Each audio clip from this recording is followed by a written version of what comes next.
I recognize most of you. I'm as tired as you are. You having a good weekend? Cool. Mark's always having a good weekend. How are you so awake all the time, Mark?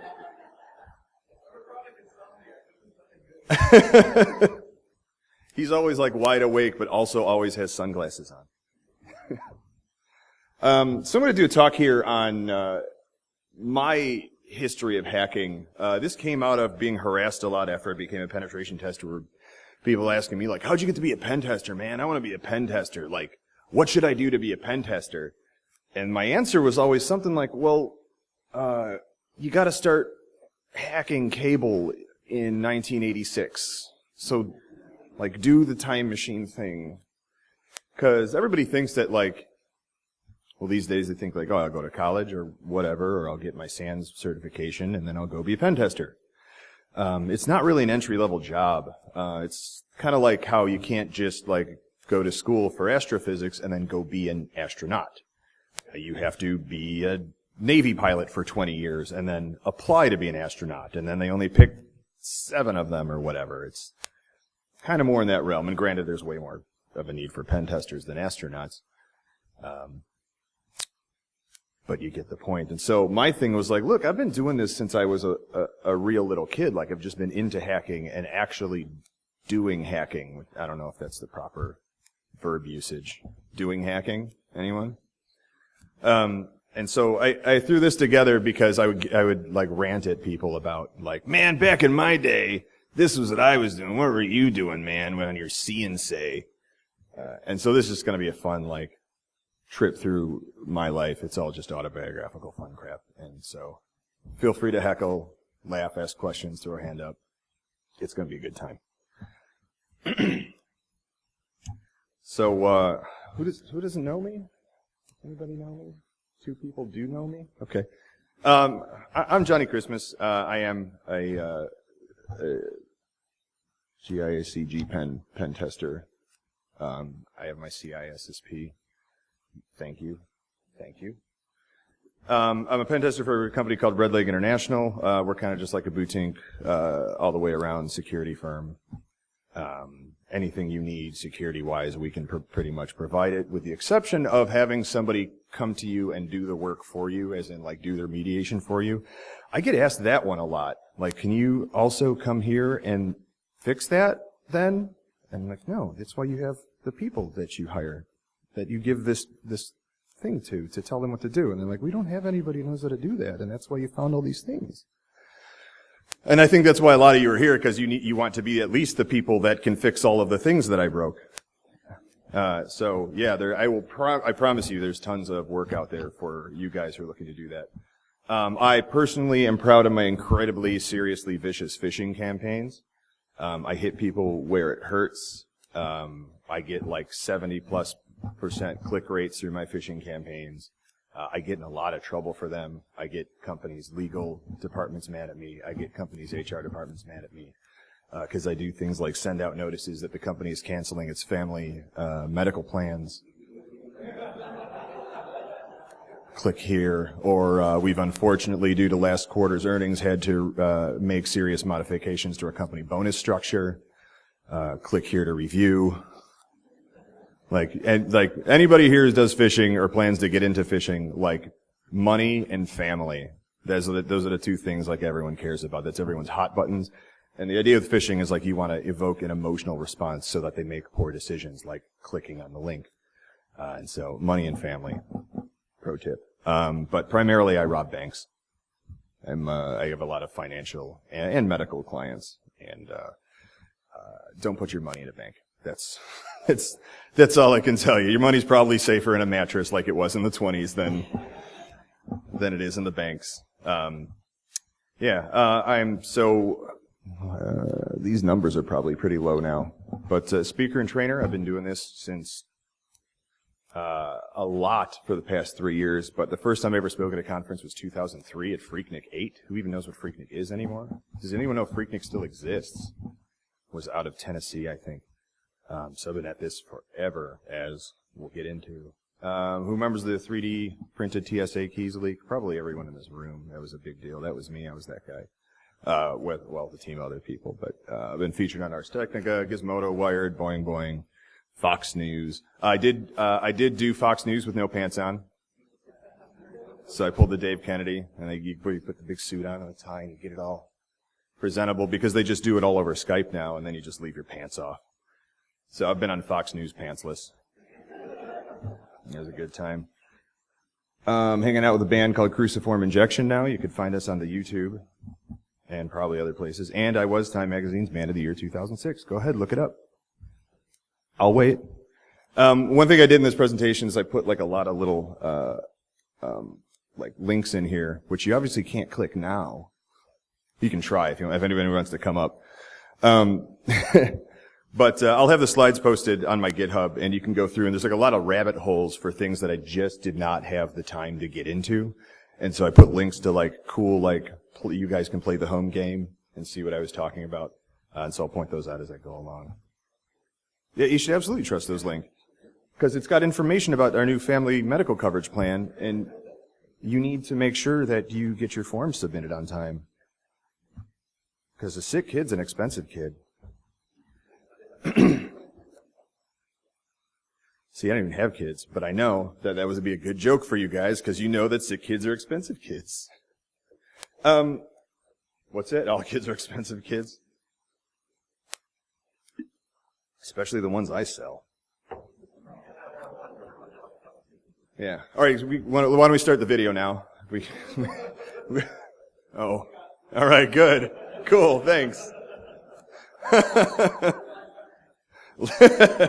Live streaming directly to the FBI. So, like, what is hacking? This is something that, like, is often debated here and elsewhere.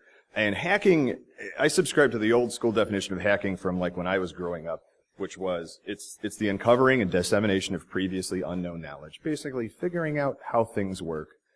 Sometimes it's things that nobody knows how they work. Sometimes it's things that whoever made them doesn't want you to know how they work. And then, of course, the use or exploitation of that knowledge to gain new or additional functionality. And not necessarily to break things or to cheat people out of something, but to just take advantage of the new knowledge that you had found. And so the big thing to me, the big takeaway from this is the dissemination of that previously unknown knowledge. It's not just enough for you to figure out how something works and to do something with that knowledge that you found. It's really, really important to share that knowledge.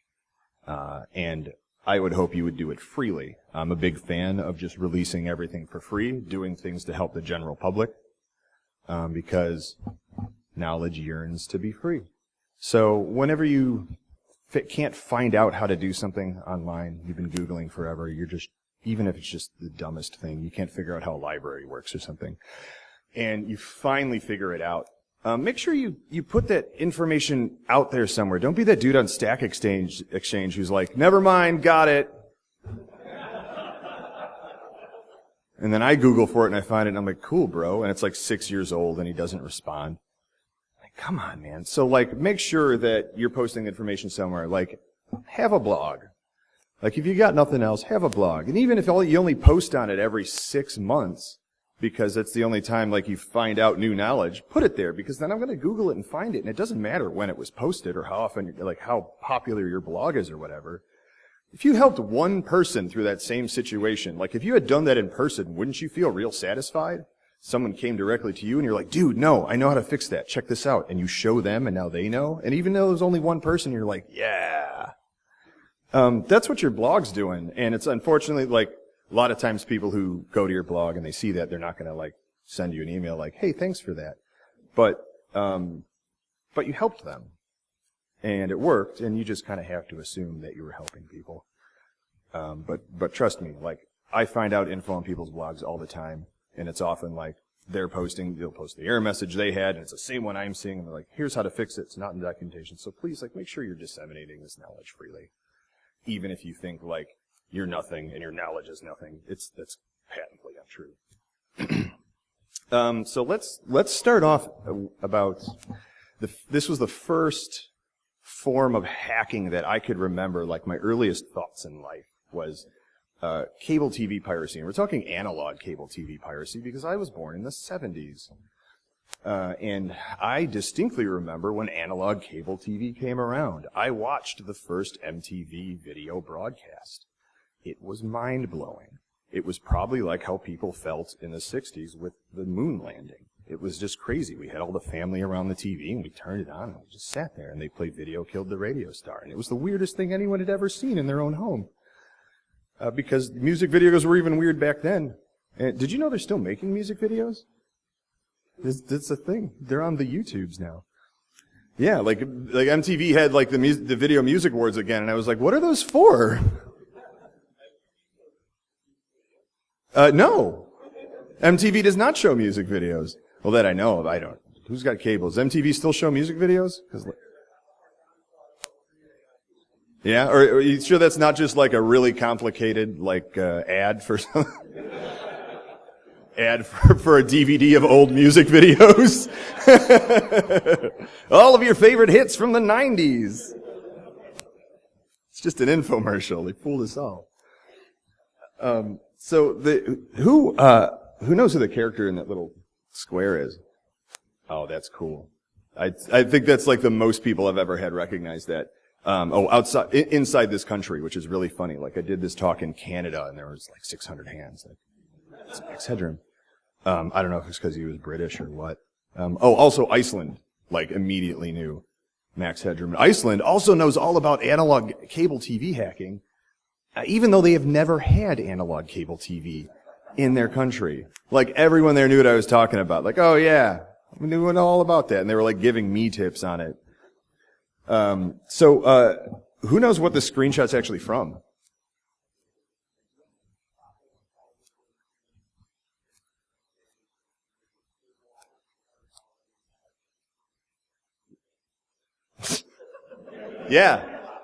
Yeah, so I threw a link to the Wikipedia article down there, but if you just Google, like, Max Headroom broadcast signal intrusion, you can find videos of it all over YouTube. So I saw this happen when I was probably 8 or 9 years old, and I'm watching Doctor Who on Channel 11, like you do when you're 8 or 9. And this just comes on, and it was terrifying. And it was some dude in this, like, huge Max Headroom mask, and he had this background that was all weird looking, but it wasn't like digitally added background. It was like clearly like a big poster board that someone was just twisting like this. And he's overpowering the signal, it seems like, to broadcast over WTTWs, and so you can't really hear his voice. So his voice is also terrifying. And he's got, like, he starts throwing things at the screen, and at one point, like, someone starts whipping his butt with a fly swatter. So go on YouTube and look up Max Headroom broadcast signal intrusion, or WTTW broadcast signal intrusion, and then imagine that you're 9 years old on a Sunday watching Doctor Who, like the old Doctor Who, and then like, this is what you're exposed to. Like, forget swearing and boobs, like this messes you up as a kid. Cable was analog. And because it was analog, that meant it was all just electrical, like actual electrical impulses being sent to your house and interpreted by the little cable box on top of your TV. That meant there was no IP addresses. There was actually no means of like two-way communication, because for your box to be able to send communication back to the station would have required an immense amount of power from your home, which just wasn't something that was possible at the time. Because there was no like phoning home or two-way comms, it means that it was really hard to find anyone who was pirating cable TV. Basically, the only way they really had was like to send someone down to test the signal strength on the lines and figure out where people had put splitters where there were not supposed to be splitters. And that takes a lot of manpower. So generally it wasn't done unless there was a huge problem going on. Also because there was only one-way communication, that meant every single home that had a cable line dropped in got the same signals sent to them, regardless of what your subscription package was. Because that's like, they had no means of like encoding addresses and routing into this stream. It was literally just like electrical, like stick your finger in the electric socket electrical. You just get those impulses. Don't do that. You just get those impulses that come out. So if you wanted cable and you didn't have a cable drop in your house, what did you do? You called the kid. Yeah. Remembers Radio Shack? Yeah, cool. This is a good crowd. This is gonna be fun. Yeah, you called the cable company and you requested service. Or what you did, and like what people I know did, is, you waited till the cable guy was out front hooking somebody else up, and you went outside and you pulled out a brand new $100 bill, and you said, hey, I'm looking to get cable service. Do you know how I can get cable service? And he's like, oh, totally. Hang on, let me sign you up right now. And he just threw a splitter on the line and he ran a line to your house. If you were really enterprising, you could do that to yourself. You could go to Radio Shack, pick up some coax, what was it, RG6, and then just tap into the pole or the box in your backyard and run it straight in your house. And now you got cable because you're getting the same signal that everybody else is getting. And you still need the box. And we'll get into that in a second. And we'll get into targeting. So, like, who remembers this stuff? Yeah, sorry if there's kids in the audience. This is a documentary on the mating habits of certain upright mammals. It's very educational. So this is what, because there was no targeting, like everyone got the same signal. That meant everyone got these signals. Everyone got the paid channels, and not just like HBO and stuff, but actually like your pay-per-view, your small time slot channels. And so they looked like this. And why did it look like this? What's going on here? It's being scrambling. It's being encrypted basically, but it's not being digitally encrypted. It's being analog encrypted. It's just what's actually happening is it's not being interpreted properly by your cable box. The signal that's coming in is of a different frequency, and I won't get into the technical details, than what your cable box is expecting. What's cool about this is your cable box, for the most part, was totally capable of decrypting this. It had all the hardware it needed inside of it. It just needed to be told to do it. And so what the cable companies did is, when you signed up for a service, it encoded your serial number, your box, into the stream that was sent out to everybody. And last I checked, even like DirecTV and Dish Network still do this because they're one-way communication systems. And if your box saw its serial number in that traffic of systems that should be decoding this, it will start decoding it. So you had the decryption system right in front of you. You just had to turn it on. And so there were various ways of causing that to happen. You could just go ahead and buy a black box if you had a few bucks, and you would just hook that up, and it was just always permanently descrambling everything. That was what most people did. That was the easiest.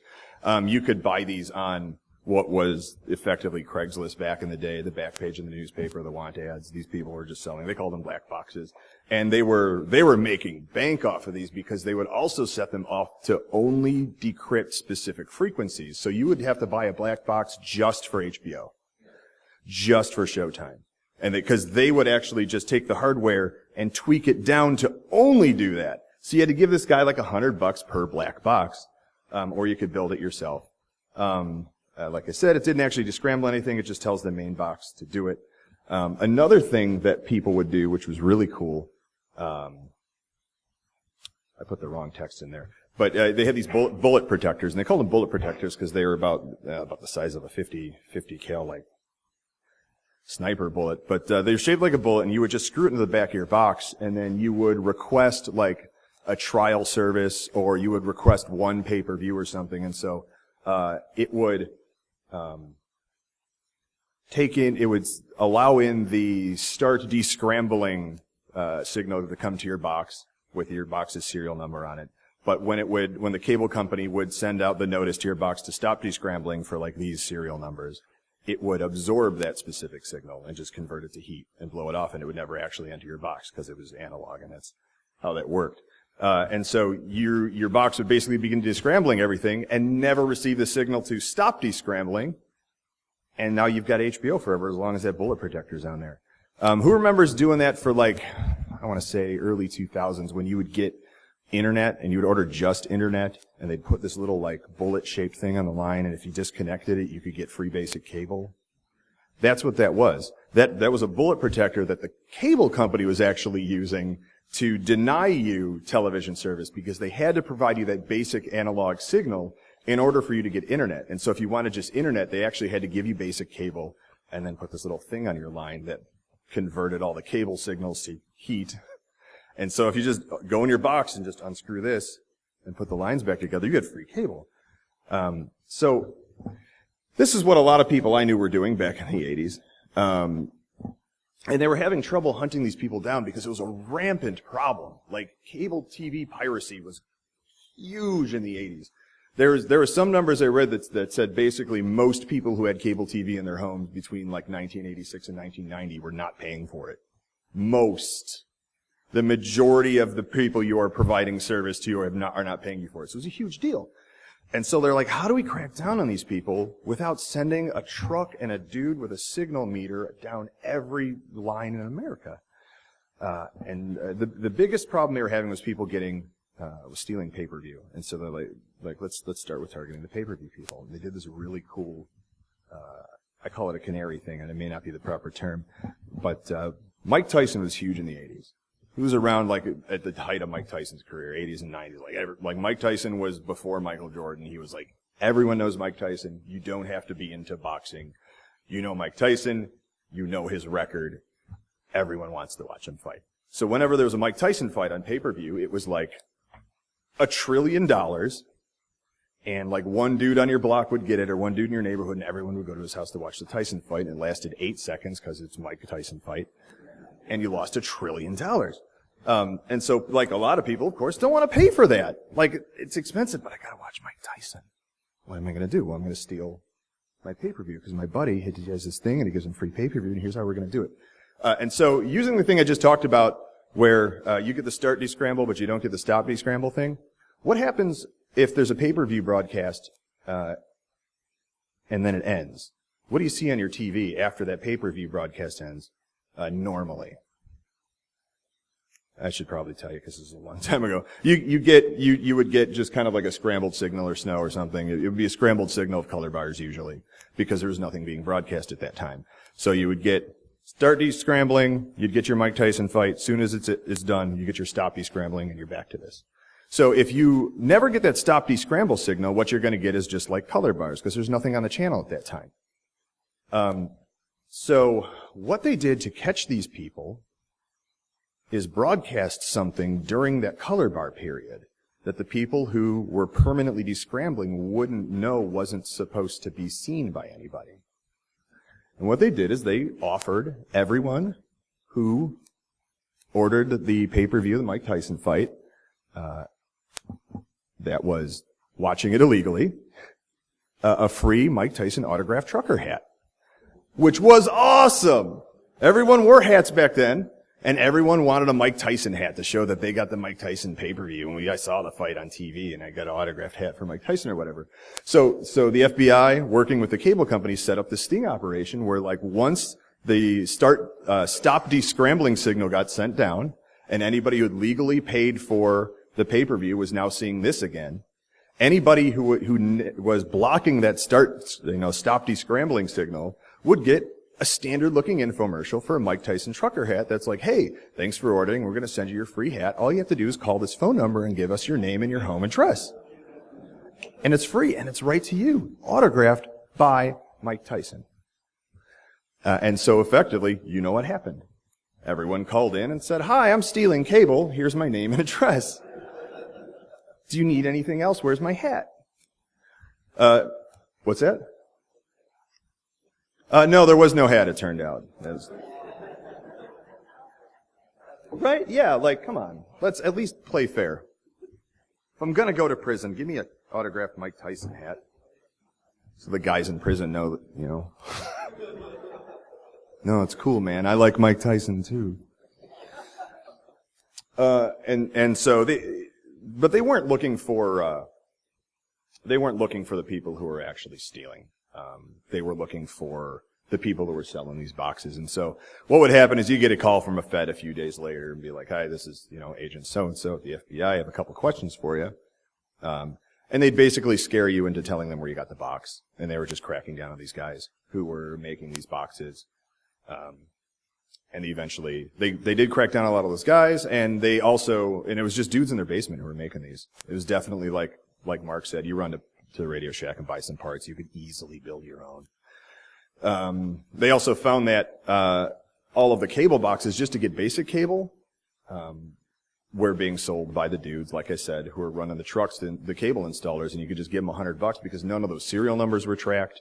And every now and then they would do like an inventory of all the cable boxes in all of their, the installers' distribution centers and be like, tell us what you got, and then we'll compare that to the ones that are supposed to be active and the ones that aren't, and then they would send down these block lists of like, hey, if this is your serial number, you should not be getting any service. Stop descrambling the basic signal. And so they would do like these huge rolling blackouts, but then all you had to do was just pay the guy another $100 for another box and keep on going. So they were very, very easy to build, like if you knew where to get the info on how to do it. And one of the ways that the main way that I got into all sorts of stuff like this was through text files. And I mean like text files, like all one word like that. Who's that old here? I like how you notice I lingered on you long enough. So text files were literally these text files full of ASCII art like this that told you how to do sometimes illegal, vaguely illegal, sometimes normal things, usually to get things that you weren't supposed to have or to make things do things they weren't supposed to do. And this is like one of my favorite examples. This is the overhead view of, if you live in like a suburb or a subdivision, you probably have one of these boxes in your backyard. This is the cable box in your backyard that's a like kind of ugly green, about waist-high box that's got some numbers on it. This is the overhead view when you lift the lid on it. And so it's like, here's what you'll see. Look for this metal pole / big cable that looks like so. And each O is a terminal screw. So look for the terminal screws. It's a perfectly easy to understand diagram. So you're out there with like this thing that you printed up at work because you don't have a printer at home. And you're like, fuck. Well, let's get to work. And then your neighbors don't have cable. And then his truck is out there and he's like, what? No. He's out there for like 7 hours and you're like, it took me 2 minutes to break. Why are you out there for 7 hours?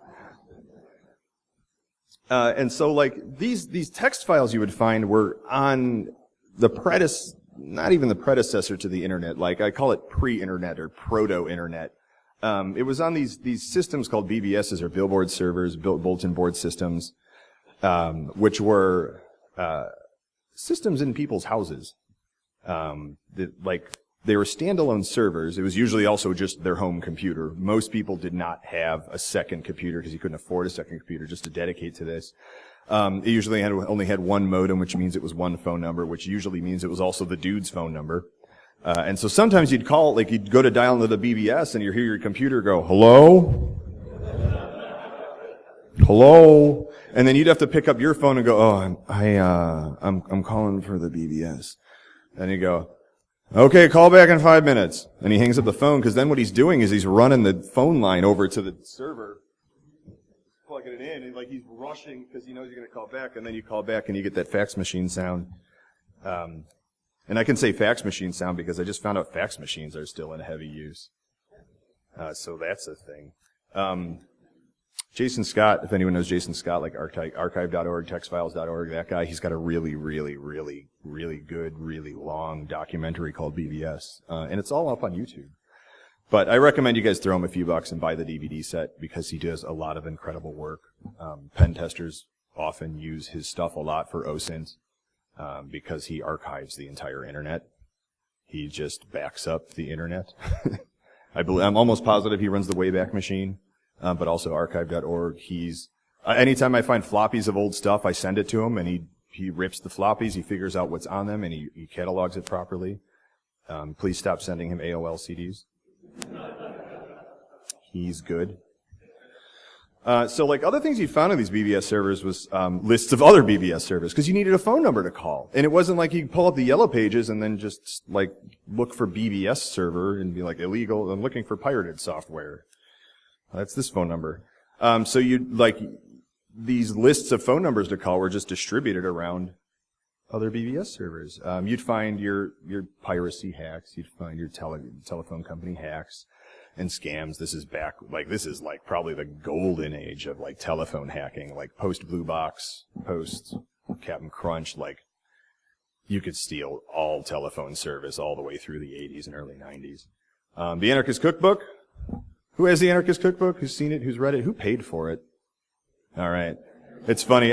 So I was giving a talk on the dark web at ShowMeCon 2 days ago, I think. I'm wearing my ShowMeCon shirt. I just wanted to be like the first one to wear the ShowMeCon 2017 shirt to talk at a different con. So like 2 days later, I'm like, yeah, I love ShowMeCon. So there on the dark web, like I had found somebody selling the Anarchist Cookbook for like $4. And I'm like, what? And it says like Anarchist Cookbook final version. Like according to who? The author?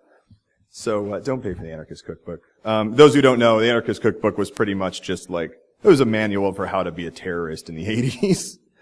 It was literally like, here's how to make bombs out of things that in your own home. And a few computer things. It's a cool read. It's a great retro read. Just Google it. It is everywhere. If you have $6, it's on the dark web. I almost wanted to buy it from the guy, like, good job, man. There's pornography. Man,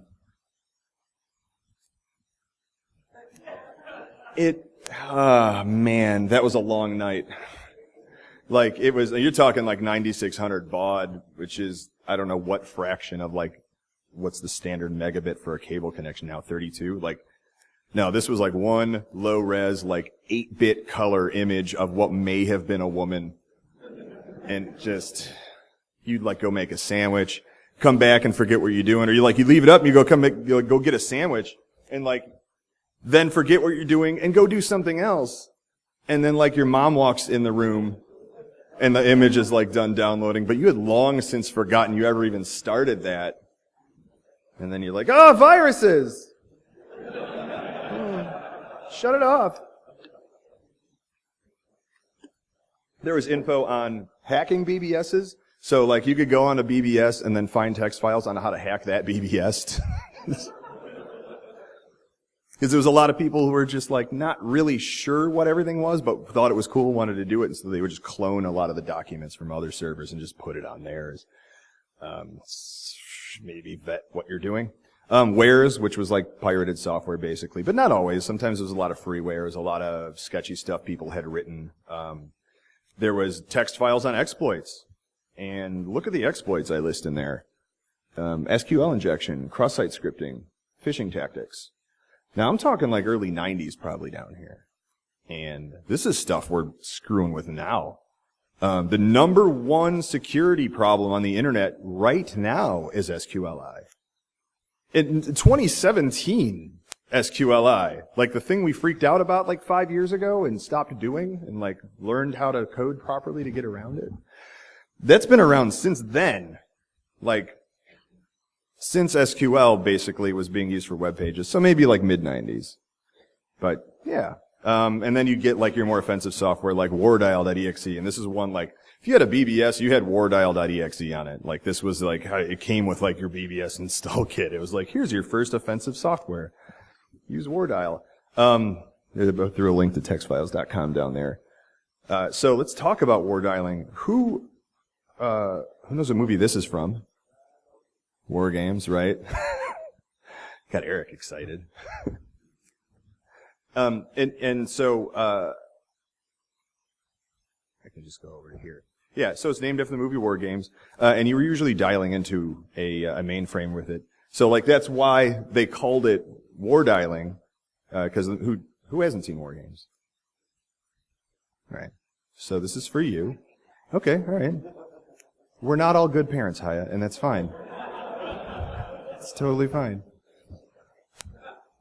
Basically the movie War Games at one point, like he's just rolling through dialing numbers to see if he can find a computer on the other end, and he eventually does, and then the world almost ends. That's War Games. So that's your one sentence of War Games. And so that's what War Dial was named after. Somebody was like, oh, I should just write a program that does that. And they did. And then you would just feed it and you'd be like, here's a program, here's a list of phone numbers, get to work. And all it would do is go through and find which ones had a computer on the other end and just mark them. And then you'd come back like 6 days later and look at your list and your phone bill. And you would just see like, here's the ones that have computers. And then you'd have to manually go back and just dial those computers and see what they even were, see if they had logins. They didn't. And by that I mean like you were just in. So that was funny. And everyone else just got a weird call with nobody on the other end, who wasn't a computer. So that was fun too. You get a lot of people, like, if you had your modem speaker turned up, you just hear a lot of, like, people answering the phone like, hello? Hello? Is anyone there? Like, people just loved to yell on the phone in the 80s and 90s. They would stay on forever. If you, this is a great one. If there was authentication on the other end, you could sit there as long as you want and just beat away at it. You just admin all day and just try and figure it out. Cause there was like no lockouts. There was no lockouts on these things. This was like Unix. They were running like BSD.5. Like the concept of lockouts was ridiculous. Like maximum 6-character passwords. It was a good time to be alive. These dudes, the 414s, this is the head of the 414s. Anyone hear of the 414s? Am I the only one that old? I think you had to be from the Chicago area too to really pick up on them. These dudes were in Milwaukee, and they were just a group of computer hackers who had, broken into some very serious stuff. They were basically the original lulzsec because they didn't really hack anything. They just used like available tools and brute forcing and just defaced things. So their main tech was literally wardial.exe and a whole ton of default passwords. Or on occasion some really well-known security exploits, which you could learn about in text files. And they had broken into a bunch of systems, including some government stuff, and defaced some things and messed with some stuff and downloaded some things they shouldn't have. And they had been so successful at it that this kid who was in charge of that whole hacking ring ended up on the cover of Newsweek in, I don't know what year that was, early 90s. But yeah, got onto Newsweek for that. It's no Times Man of the Year, but it's pretty good for just literally what you do with Burp Suite now.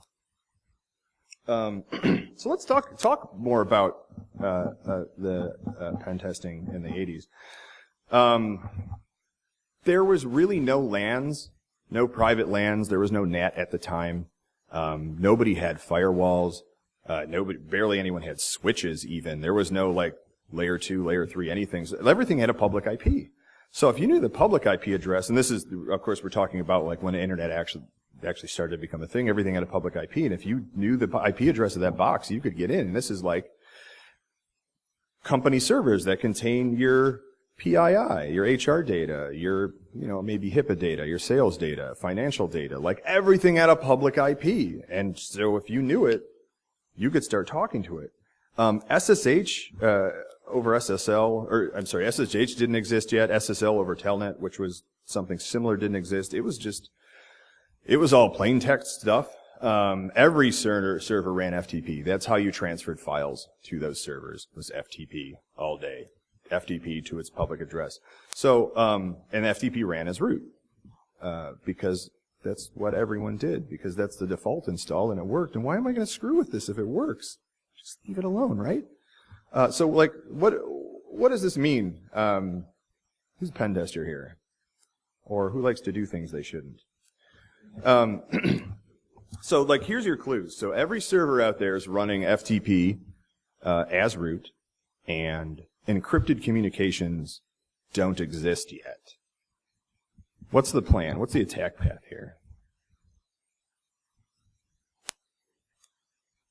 I think I wrote it up. So yeah, it's on the next slide. So like everything was Unix, it's mostly IBM and Solaris. But anyway, like you could crash FTP And that gets your root effectively. Like, we were doing buffer overflows, and it was super easy to just do a buffer overflow back in the day. Like, you just sit there and you hold down the 0 key, and you own the server. And so, like, now, like, if it's running FTP, which everything was, and it's super easy to crash the FTP service, what does that mean? That means you're now root on this box because you held the 0 key long enough. Which is funny, because wasn't there like a Linux exploit for that bypassed the disk encryption recently? You hold 0 long enough, and yeah, good times. So we'll talk about that later.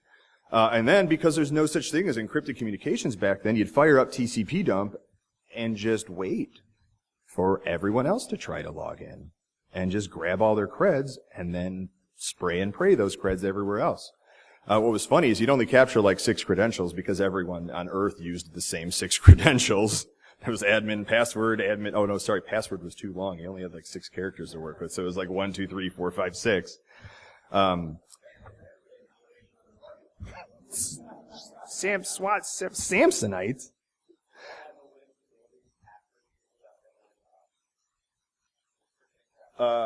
Yes. Also to save, just heck, back then you were just trying to save space, like disk space. Certain versions did have file name length limitations for sure. But yeah, and back then you're talking about like if I can drop a byte out of a file name times 4,000 files in my operating system, that's some significant disk space back then. Yeah. We'd fire up TCP dump, which is TCP/DMP back then, and I think still on most systems. And it didn't have the ASCII output that it does now, so it was still just byte stream. You had to like take that byte stream and then send it through a different utility just to extract passwords out of it. That's of course long since been fixed. Again, no account lockouts. 4 or 6 character passwords are super common. 4 character passwords were super common, and they were almost always digits. Like, it was just silly back then. Silly. Firewalls, once they started coming out, nobody knew how they worked or what to do with them. So a lot of people were literally just plugging them in and turning them on and walking away and being like, firewall. Give me $1,000. IDSs came way late in the game. Same thing. And by same thing, I mean same thing you're doing now, where you just plug them in and turn them on and be like, well, it's doing something. It's fine. I'm busy. I'm gonna go back to what I'm doing. And the signatures sucked. They came with like 4 signatures. You could like, and it was signatures like, well, if somebody is sending a TCP open request to every port consecutively, that's probably someone who's scanning you and you should block them. And so like you could just like randomize the ports you tried connecting to, and that defeats the IDS. Like, I'm talking, these signatures were garbage. And then Microsoft released IIS because the web was really starting to become a big thing that businesses wanted to get into. And that was the best thing that had ever happened in the history of the internet and hacking. The World Wide Web superhighway was yours to command at that point. Early versions of IIS were so full of holes, combined with the fact that people really didn't know how to do any kind of secure web design at all, because it wasn't even on anyone's mind. Defacing websites was extremely common. You could hold a website or domain hostage. Like, a lot of times it was super easy, even just some DNS companies, you could just submit a request on a company's letterhead to have the DNS changed, and they would just do it, like, because a lot of them didn't even have like logins and like admin pages at the time. You just had to shoot a letter over to the DNS company and be like, oh, cool, got it, no problem. And you would just redirect all of this traffic to your service if you wanted. Intercepting information was easy. Dumpster diving was also a huge thing at the time. Who remembers dumpster diving? Who knows what this is from? I'll buy a Coke for anybody who can identify that movie. It's fine, you can get back to me later. I hope you've never seen it, it's awful. But I'll tell you if you want, it's not for kids. Yeah, that is a nude woman in a dumpster looking at financial data. So this was a thing that we used to do, and it's as fun as it sounds. Diving into dumpsters. Like, you wouldn't do it at like food chains or anything, or like a grocery store. You were mainly doing it at like Best Buy, Circuit City. Don't do it here, please. Do it somewhere else.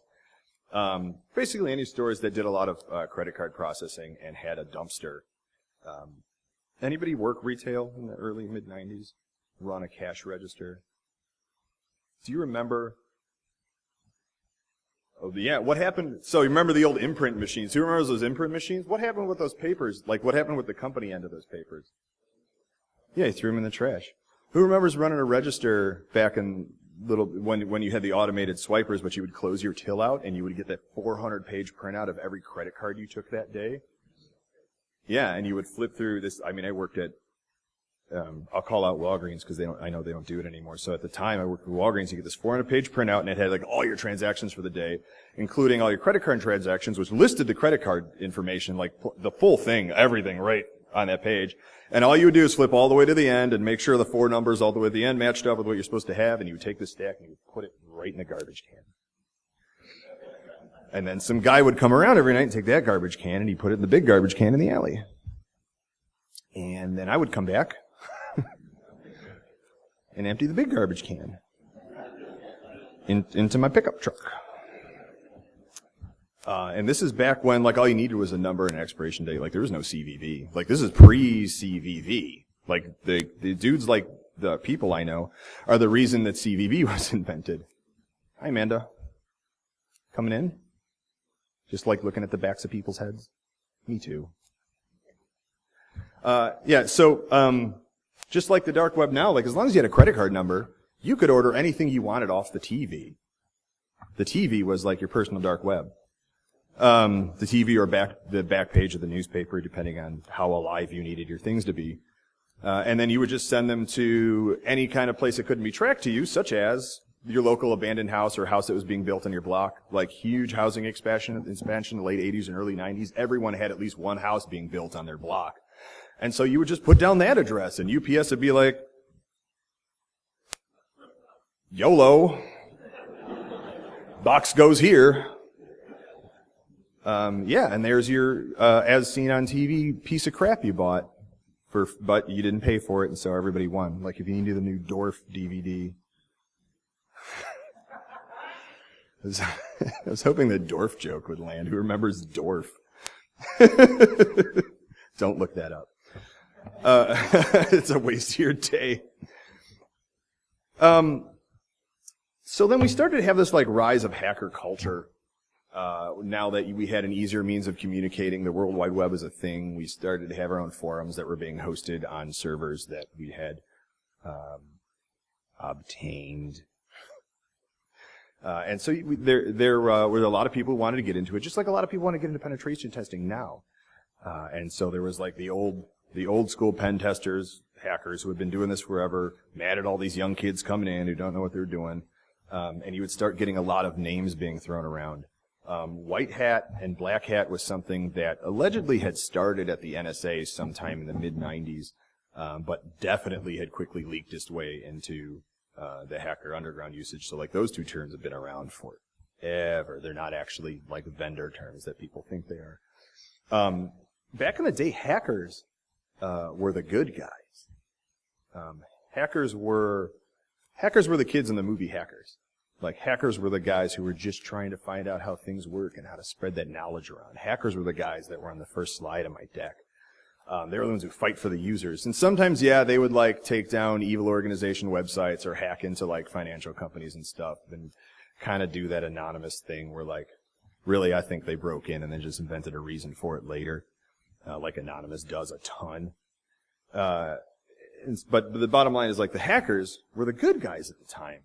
And there was another term called crackers, which is actually coming back now as, you know, a form of, we do a lot of password cracking now. But crackers were the guys who would, they would,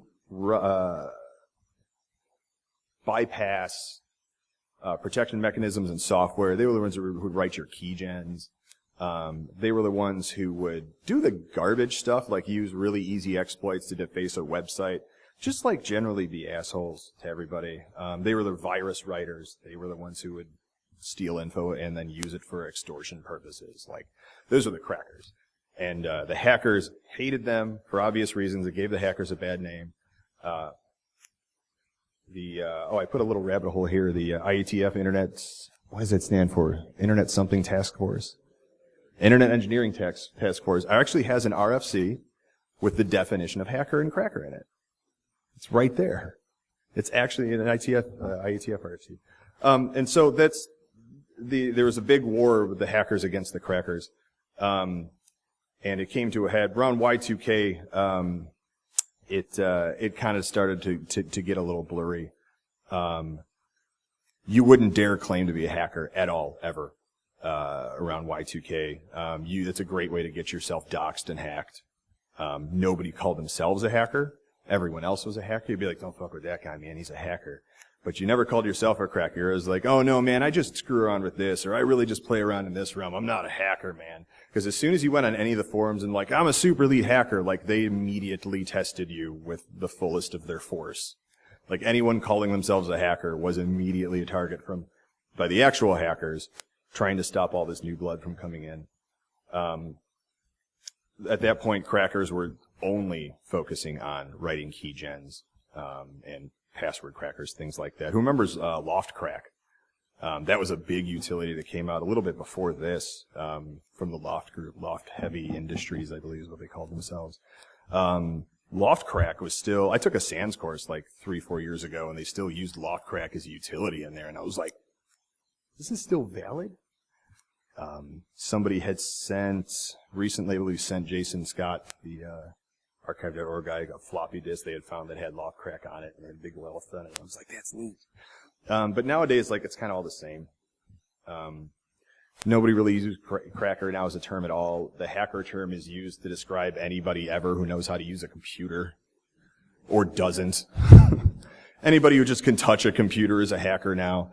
Anybody who just like accesses something they shouldn't is a hacker, even if all they did was type in the proper credentials, or like, oh, Britney Spears' Instagram account was hacked, and it's like, no, they just had the credentials. They just typed. Her account was typed. So that's, I mean, I don't have to tell you guys how the media mashes that up. So like, we talked about a little bit about like how SQLI was been used way back then, and it's still in use today, and it's a huge thing that was a problem at the time. It still is a problem. There's tons of stuff like that out there. And there was when Windows 8 came out, and I was like, I had this in '96. It was called AOL. Those are 2 actual screenshots. This is gonna be a good time. My favorite example of that is the land attack, and I don't think anyone remembered this because it wasn't a big deal at the time, unless you were a sysadmin. And so you could DOS a system by just sending a SYN packet where the destination IP and the source IP were the same. And the system would go, what? And then you would essentially set up a loop. It would either set up an endless loop inside the NIC and use up all the computer resources and lock it out, or it would just crash the system, something would break. It affected everything, like NT, Unix, like some printers were affected by this. Like everything was susceptible to this land attack. It was discovered to affect Windows 98 through Server 2003, and somebody found it in 2005. Like nobody had reported that until 05. Nobody had tried like setting the source and the destination IP as the same and seeing what happens until like 05. And maybe they did, and they're like, oh ha, it broke the system.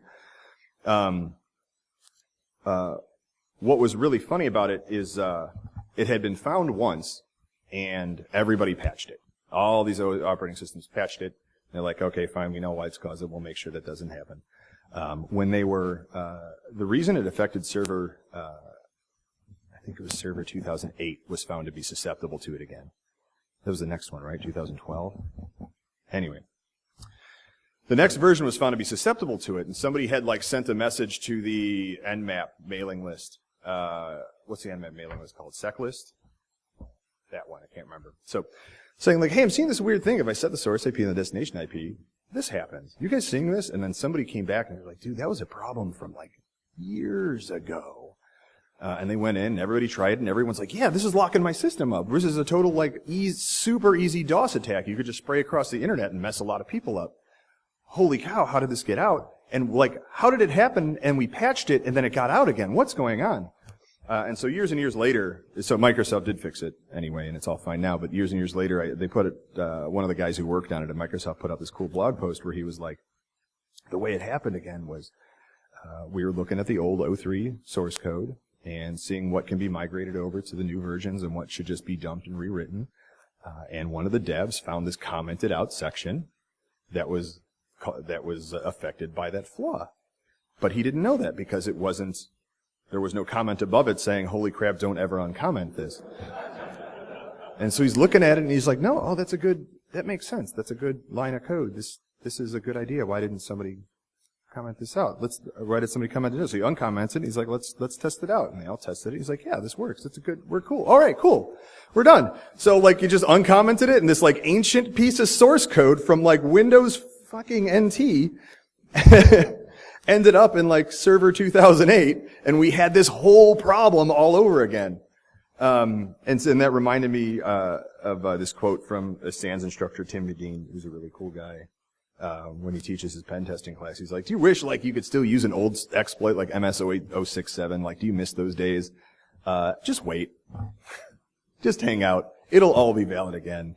2017 SQLI is the most exploited flaw on the internet. What's that? How do you sue an old exploit? Also, it's not an exploit. It's shitty developing. Let's stop calling it flaws and exploits and vulnerabilities. It's shitty developers causing the problem. What we got through there? So, like, yeah, that's everything. Like, SQLI is as old as SQL. It's as old as JavaScript. Like, we didn't call it like cross-site scripting. We called it sending funny messages to our friends. We didn't even call it phishing. We called it tricking people into giving us their passwords by creating fake email pages. Like, we had really long sentences for the things we were doing. Like webmail, like, oh my god, I did this as a gag to my friends. Like, I would just clone the Yahoo webmail login and then like email them that HTML file as an attachment, and they would open their email and click on the link and it would pop up the login page, and they would just go, oh, must have logged me out, garbage internet. And then log in again and it would send me the creds, and then I would go in and I would just send them like, haha, I'm in your email, lols. Hacking. We've been doing that forever. Like, that's how all phishing campaigns, well, most of them work now. It's like you click a thing and you get a login page and now I got your credentials. Like, I was doing that when I was 14 years old. As a gag. Now somebody's giving me a paycheck for it. That's weird. This stuff's super old. Like, I remember when people were freaking out about SQLI in like 2000, what was it, Andy? 2011, 2012, when like the great SQLI scare hit. When we invented the term SQLI, it was maybe one of the first like big named vulnerabilities, because at least it had like a notice on it, or a little acronym for it. And I was like, yeah. I know. Like, I've been doing that for 20 years. Why is everybody freaking out? And it was just because, I don't know, the media had gotten their hands on it. Or SQL Slammer had come out in I think 2003 maybe. And SQL Slammer was a virus that just ran through and exploited very easy, like 1 = 1, and then just do directory traversal or drop etc password or etc shadow. Just basic scripts like that. SQL Slammer is now flooding across the internet again. Still doing the exact same thing, and it's incredibly successful because we're still not doing secure coding. Why wasn't that a big deal until at least 5 years ago? Up until modern times, like super recent times, it was mostly, like me, kids pulling pranks, one-off criminals. Organized crime was working on adware at the time. Like, we all remember the adware scares in 2000 through 2009. It was just adware central. It was all about pop-ups and ad revenue. Like, how many pop-ups can I throw on this dude's computer? That was the big thing. DDoS hostage was working. Like, people were definitely paying off DDoSes. We're still doing that, which we shouldn't, but we are. The countries we're afraid of that do the APTs now, like China and Russia, which probably aren't actually doing anything, they had limited or no internet access. Like any of those countries where the rule of law was not really in play, also did not have any kind of like internet infrastructure. So not a huge deal from them. And e-commerce wasn't that big. The big e-com boom happened like post Y2K, post like .com boom. It was 03 through like 07 is really when stuff started ramping up. And it wasn't until like, again, super recent times that you could buy anything you wanted online. Like I remember when Amazon was a bookstore. And I think one of the first things they started selling that wasn't books was like plants. And I was like, who the fuck's ordering plants from a bookstore? It's gonna be dead. I don't want weird bookstore plants. What's this for? My dorm? Yeah. And now, like, Amazon's where you go to buy anything. Like, you don't even go to Newegg anymore. So, like, there wasn't a lot of stuff to steal if you did break into these e-com companies, if you did get past the sites and were able to grab credit cards from them. Like, a lot of people still weren't buying anything online. I think I was working retail up through 2007, and the internet was still not, like, a big competitor to us. And I was working in a computer store. And yeah, you could go to Newegg on occasion when they had good sales and get a good deal on a hard drive, but like most people still wanted to come in and touch stuff and see what they were doing and just put their hands on it. And so like, it's 07. Like everyone in this room remembers 07. You remember 07? 2007? It was a long time ago. A little young. Yeah, you. Not Garrett. Garrett's actually like 30. He just looks like he's 10.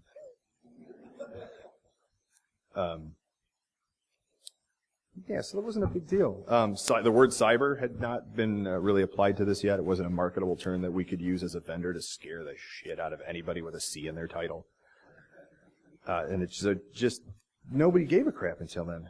So about 5-10 years ago, it became a huge deal because most of those things had stopped to be true. Why is it still a problem now? It's because even now, even no matter how much screaming that we're doing, the problem is we're screaming at each other about it instead of the right people. Security is still an afterthought in most companies, especially companies that produce a product that is connected to the internet, IoT, what have you.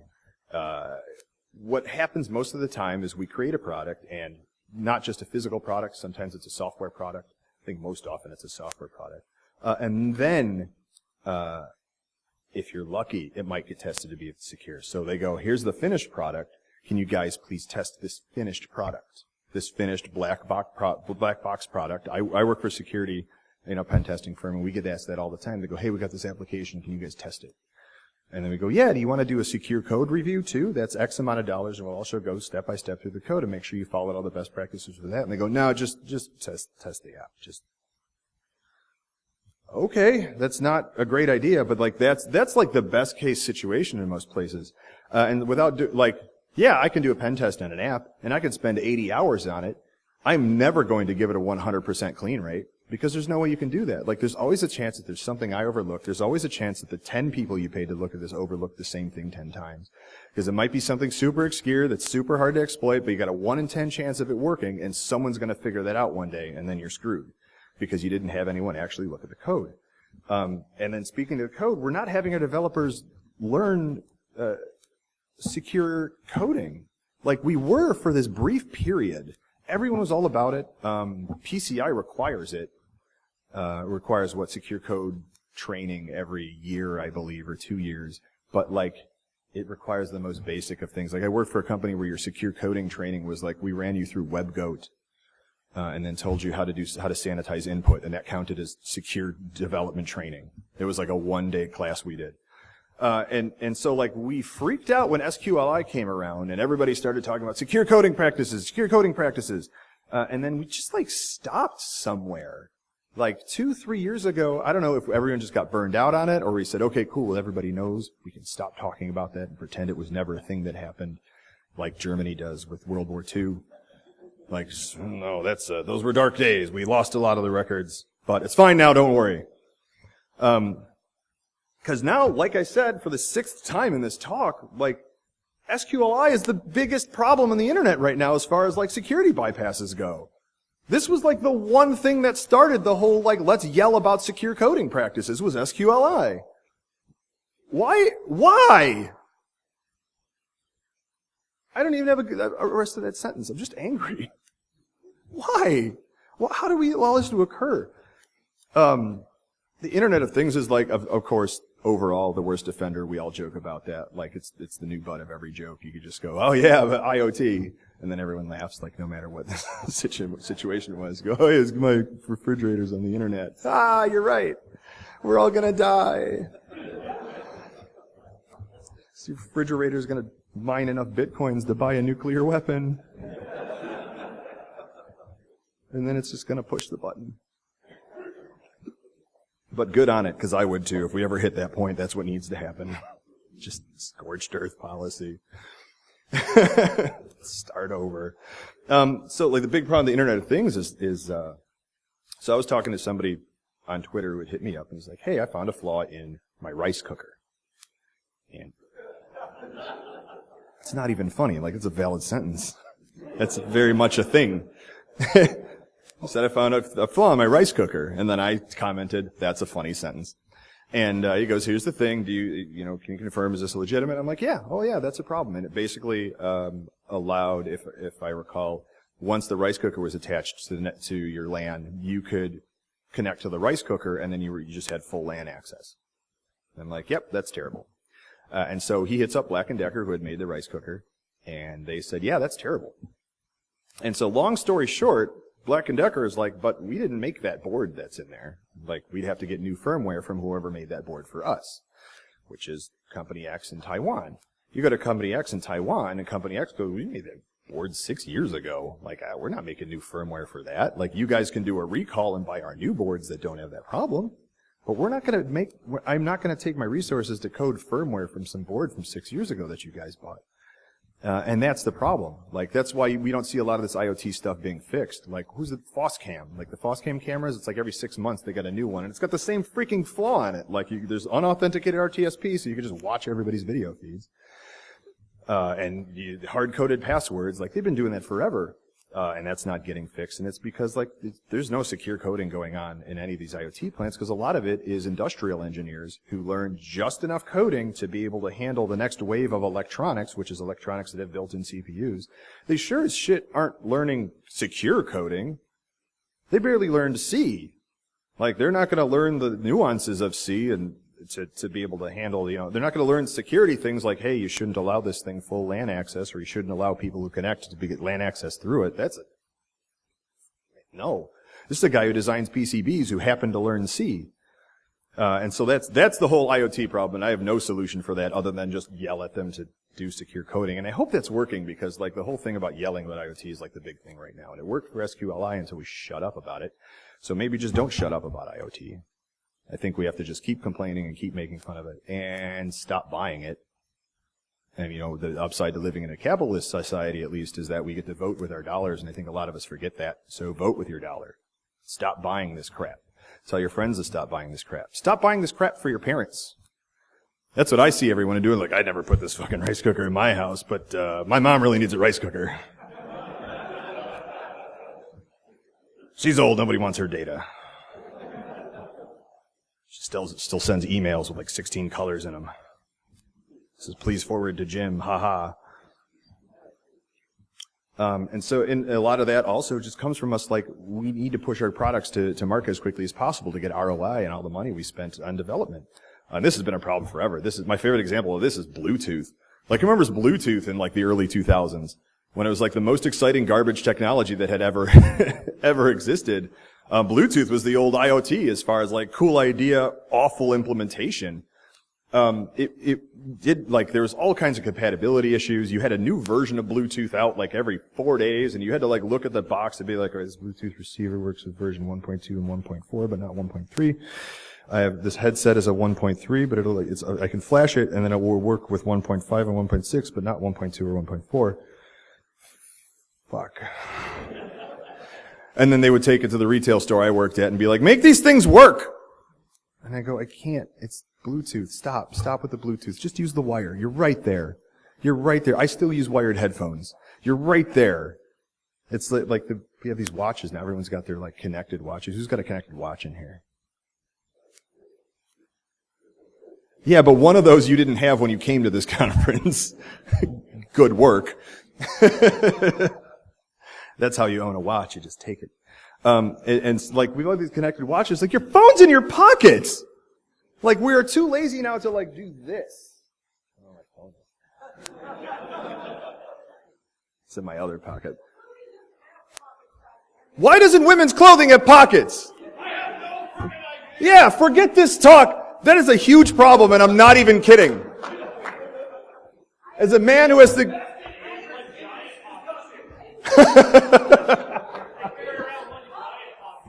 Yeah, Mark has to carry around one giant pocket strapped to his shoulder. Well, one giant grouping of pockets. Yeah, as a...